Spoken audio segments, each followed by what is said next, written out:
আসসালামু আলাইকুম। কেমন আছেন সবাই? আশা করি আপনারা ভালো আছেন। আমরা আল্লাহর রহমতে ভালো আছি। সকালে ছেলে-মেয়েকে রেডি করিয়ে তো স্কুলে নিয়ে গেছিলাম। মেয়ের স্কুল ছুটি হয়ে গেছে। এখন ছেলে-মেয়েকে নিয়ে বাসায় চলে যাচ্ছি গাড়িতে করে। যাওয়ার সময় আর ভিডিও করার কথা মনে ছিল না। যখন বাসায় ফিরি এখন খেয়াল হয়েছে আমি তো সকালে ভিডিও করিনি। সেজন্য এখন এটুকু ভিডিও করে নিলাম। আর কি বলবো, আমার ছেলে প্রচুর দুষ্টু। যাওয়ার সময় এত দুষ্টামি করবে, সে জুতা পরতে যাবে না, এটা করতে যাবে না, ওটা করতে যাবে না। সেই জন্য আরও মনে থাকে না কি করব না করব। এই গুড়টা আমি ভালো করে জাল দিয়ে নিচ্ছি। আমি বানাবো, মোয়া বানাবো, কিন্তু মোয়া বানানোটা আমার ভালো হয়েছিল না। এই প্রথম ট্রাই করছিলাম, সেই জন্য আর আপনাদের ভিডিওটুকু দেখাইনি। আজকে দুপুরে আমি যেগুলো রান্না করব আসার পরেই, রুই মাছ রান্না করব আলু দিয়ে। আলুগুলো আমি এভাবে কেটে নিয়েছি, কেটে দিয়ে সব কিছু নিয়েছি। এখন রান্না বসিয়ে দিব। প্রথমে আমি মাছগুলো ভেজে নিব। মাছের মধ্যে হলুদের গুঁড়া, মরিচের গুঁড়া, পরিমাণ মতো লবণ দিয়েছি। দিয়ে দেওয়ার পরে এখন আমি ভালো করে মাছটা মাখিয়ে নিব ভেজে নেওয়ার জন্য মাছগুলো। আর মাছ ভেজে নেওয়া ছাড়া আমরা খেতে পারি না কষিয়ে। খুব কমই কষিয়ে রান্না করে খাই। বেশিরভাগই মাছ আমি ভেজেই রান্না করি। তেল গরম হয়ে গেছে, একে একে তেলের মধ্যে সবগুলো মাছ দিয়ে দিব। আমি কি করি? তুমি রান্না দেখতেছ? রান্না করি আমি, রান্না করতেছি আমি। এদিকে আমি রান্না করতেছি, আমার সে ওই পাশে টুলের পরে বসে আছে। সে আমার রান্না দেখবে নাকি আর বলতেছে নান্না নান্না এরকম করে বলতেছে। এত দুষ্টু আমার ছেলে যে কি বলবো। আমি মাছ ভাজি করতেছি, ওইগুলো বলতেছে মাছ ভাজি করে নাও। আমার হয়ে গেছে, এখন মাছ ভাজিগুলো তুলে নিব।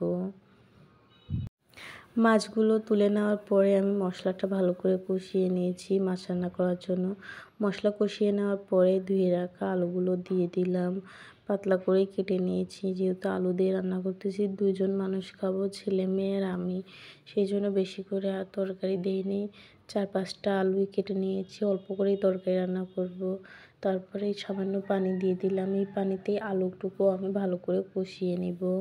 আলুটা আমার ভালোভাবে কষিয়ে নেওয়া হয়ে গেছে। এখন আমি ভেজে রাখা মাছগুলো দিয়ে দিলাম আলুর মধ্যে।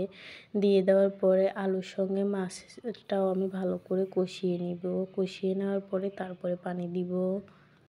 তরকারি আর আলুটা আমার ভালোভাবে কষিয়ে নেওয়া হয়ে গেছে। এখন আমি পানি দিয়ে দিব। মাছের সঙ্গে তরকারিটা এইভাবে ভালো করে কষিয়ে নিলে খেতে ভালোই লাগে। পানি দিয়ে দেওয়ার পরে নেড়ে চেড়ে দিব। একটা বলক উঠলেই তারপরে আমি সামান্য জিরার গুঁড়া দিয়ে তারপরে কিছুক্ষণ রাখার পরে আমি মাছ রান্নাটা নামিয়ে নিব। আলু দিয়ে আমার রুই মাছ রান্নাটা কমপ্লিট হয়ে গেছে। সামান্য আমি জিরার গুঁড়াও দিয়েছিলাম।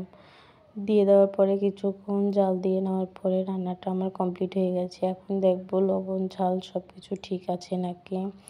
লবণ ঝাল সব কিছুই ঠিক আছে। এখন নেড়ে নামিয়ে নিব। এভাবে আপনারা আলু দিয়ে মাছ রান্না করে খেয়ে খান বা পছন্দ করেন আমাকে কমেন্টে জানাবেন। রান্না শেষ করে ছেলে মেয়েকে গোসল করিয়ে নিজেও গোসল করে নিয়েছি। এখন ছেলে মেয়ের সঙ্গে দুপুরে খাবার খেয়ে নিব।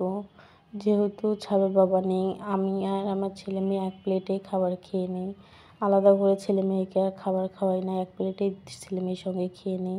ছেলে মেয়েকে আলাদা করে খাওয়ালে নিজে আর পরে খেতে মনে যায় না, সেই জন্য ছেলে মেয়ের সঙ্গেই আমি খাবারটা খেয়ে নিই। এখন ছেলে মেয়ের সঙ্গে দুপুরে খাবারটা আমি খেয়ে নিব।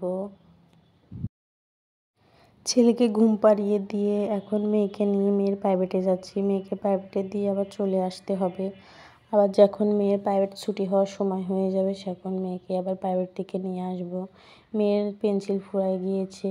মেয়েকে 2 দিন 3 দিন পর পরই পেন্সিল কিনে দিতে হয়, জানি না হারায় ফেলবে, না হলে ও রুলটা হচ্ছে করবে, পেন্সিলটা হচ্ছে কাটার দিয়ে শুধু কাটবে, কাটতে কাটতে সে শেষ করে ফেলবে।